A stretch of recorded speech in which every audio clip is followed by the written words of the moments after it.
السلام علیکم ورحمۃ اللہ وبرکاتہ ان الحمد للہ والصلاة والسلام علی رسول اللہ وعلی آلہ وصحبہ اجمعین اعوذ باللہ السمیع العلیم من الشیطان الرجیم بسم اللہ الرحمن الرحیم ذلک الکتاب لا ریب فیہ ھدی للمتقین الذین یؤمنون بالغیب ویقیمون الصلاۃ وَمِمَّا رَزَقْنَاهُمْ يُنْفِقُونَ۔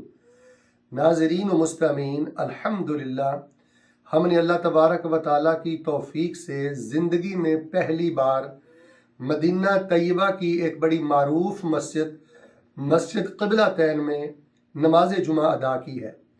خطبہ جمعہ بہت بڑے عالم دین ڈاکٹر ایمن بن احمد الروحیلی، جو کہ مدینہ یونیورسٹی میں کلیت الحدیث کا ایک شعبہ ہے قسم السنہ، اس کے رئیس ہیں، اور دینی علوم میں آپ نے پی ایچ ڈی کی ہوئی ہے، بڑے بااخلاق انسان ہیں۔ خطبے کے بعد ان سے ملاقات بھی ہوئی، آپ نے بڑا ہی شاندار علمی خطبہ نماز کے موضوع پر ارشاد فرمایا۔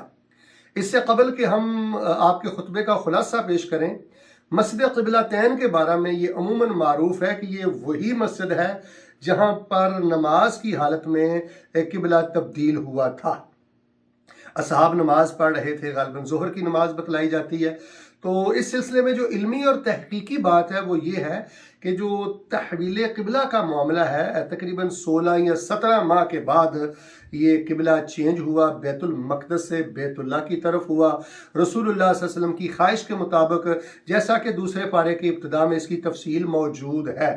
لیکن یہ واقعہ کسی ایک مسجد میں پیش نہیں آیا۔ آپ بخاری پڑھ لیں، مسلم پڑھ لیں، غالباً مسجد بنی حارثہ آپ کو ملے گی، مسجد قباء ملے گی، بعض روایات میں فجر کا ذکر ہے، بعض میں عصر کا ذکر ہے، بعض میں ظہر کا ذکر ہے۔ تو بہر صورت یہ متعدد واقعات ہیں۔ یہ جو موجودہ مسجد قبلتین ہے، کیا اس کا نام رسول اللہ کے دور میں ہی مسجد قبلتین تھا؟ ایسا نہیں ہے، غالباً اس کو مسجد بنی سلمہ کہتے تھے۔ تو بہر صورت یہ ایک روایت ہے، بعض اہل علم کا کہنا ہے، لیکن یہ قطعی دلیل نہیں ہے کہ صرف یہی مسجد ہے اور اسی میں ہی تحویل قبلہ کا واقعہ پیش آیا۔ اور حضرت ڈاکٹر ایمن الروحیلی حفظہ اللہ نے بتلایا کہ نماز اللہ تعالیٰ کے قرب کا بہت بڑا ذریعہ ہے۔ اگر کوئی انسان اللہ تعالیٰ کا قرب چاہتا ہے تو اس کا بہترین ذریعہ یہ ہے کہ وہ فرائض کی پابندی کرے، نماز کو خشوع کے ساتھ پڑھے، پورے اہتمام کے ساتھ پڑھے۔ اور پھر ڈاکٹر صاحب حافظ اللہ نے وہ حدیث بیان کی کہ امت پر اللہ تعالیٰ کا کتنا بڑا احسان ہے کہ انسان 5 نمازیں پڑھتا ہے اور اس کو 50 نمازوں کے برابر ثواب دیا جاتا ہے۔ اور آپ نے فرمایا کہ نماز میں خیر کے خزانے ہیں، برکت کے خزانے ہیں، نماز شفا ہے، بہار ہے، رونق ہے۔ اور اگر لوگوں کو پتہ چل جائے کہ پہلی صف میں کیا اجر ہے، کیا رتبہ ہے اور کیا درجات ہیں، تو لوگ کوڑا ڈال کر پہلی صف میں نماز پڑھا کریں۔ اور اسی طرح اگر عشاء کی نماز جو کہ عموماً ضائع کر دی جاتی ہے، فجر کی نماز جو کہ عموماً بستر اور نیند کی نظر ہو جاتی ہے، اگر لوگوں کو علم ہو جائے کہ فجر کی نماز میں کیا خزانے ہیں، اگر ان کو اپنی پشت کے بل گھسٹ کر بھی مسجد میں آنا پڑے تو لوگ مسجد میں پہنچ جائیں۔ مسجد میں آ کر باجماعت نماز پڑھنا یہ شفا ہے، یہ خیر ہے، یہ برکت ہے، یہ روحانیت ہے، طمانینت ہے، ذہنی سکون ہے۔ اگر آپ دین و دنیا اور آخرت کے خزانے سمیٹنا چاہتے ہیں تو نمازی بنیں اور نماز کو خشوع کے ساتھ پڑھیں۔ ہمارے بہت سے نمازیوں کا یہ معاملہ ہے کہ وہ نماز تو پڑھتے ہیں لیکن ان کی توجہ نماز میں نہیں ہوتی، ان کی نگاہ اور دل نماز میں حاضر نہیں ہوتے، اس وجہ سے ان کی نماز ان کو برائی سے نہیں روکتی۔ ان الصلاۃ تنہی عن الفحشاء والمنکر، ان کو لغویات سے نماز نہیں روکتی۔ ایک تو نماز کو شوق سے پڑھیں، خوشی سے پڑھیں، اول وقت پہ پڑھیں اور اپنے سجدوں کا خیال رکھیں۔ پھر دیکھیے یہ نماز آپ کے لیے کیسی طمانینت اور بہار بن کر آپ کی زندگی میں آتی۔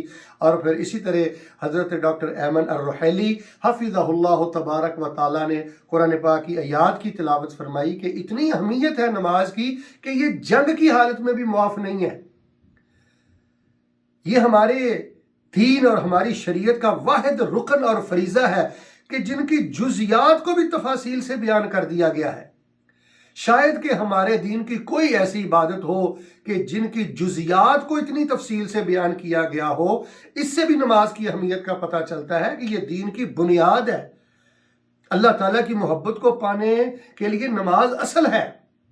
تو اللہ جل شانہ کے حضور دعا ہے اللہ تعالیٰ میرے تمام ناظرین اور مستمعین اور جنہوں نے ہمارے چینل کو سبسکرائب کیا ہوا ہے، اللہ پاک ان کو مدینہ کی زیارت نصیب فرمائے، مسجد قبلتین کے خطبے نصیب فرمائے، مسجد نبوی کے خطبے نصیب فرمائے، اللہ بیت اللہ کے خطبے نصیب فرمائے، اور یہ جو کرونا کی وبا کی وجہ سے کچھ حواجز ہیں، رکاوٹیں ہیں، اللہ تبارک و تعالیٰ ان کو ختم فرمائے۔